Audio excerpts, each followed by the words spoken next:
Ey adasi, ichim nima qilardingiz? O'zingiz xarob qilyapsiz-ku. Qacha, Sharmanda qilyapsiz hammaga. Asal. Opa? Adasi, mana shu yerda o'tirib turing, keling. Keling, o'tirib oling. Qach. Deyman. Adasi, o'zingiz qiynab nima qilasiz? Voy. Qarab oling bu yoqqa.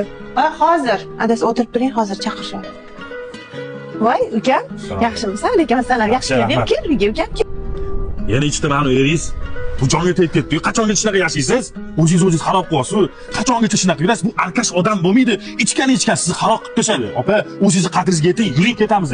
Ukam, xudo xolisa yaxshi bo'lib ketar. Buning olib chiqqan narsalaringizni olib ketaman sizni. Bu meni hayotim. Meni hayotimga aralashmasan. Senga men bir gap aytaman. Ayol kishi erini rozi qilish kerak. Men erimni rozi qilib, savob olishimdan mahrum qilmaganman, ukam. Adasi, yuring uyga kiring. Men ochiqqina choy damlab beraman sizga. Onasi, turmush qurganimizga 15 yil bo'ldi. Shuncha yil ichida seni uribman, so'kibman, qo'llabman. Men erkak emas ekanman onasi. Endi tushunib yetdim. Qara, yonimda guldek farishtam bor ekan bilmagan ekan. Meni kechir onasi.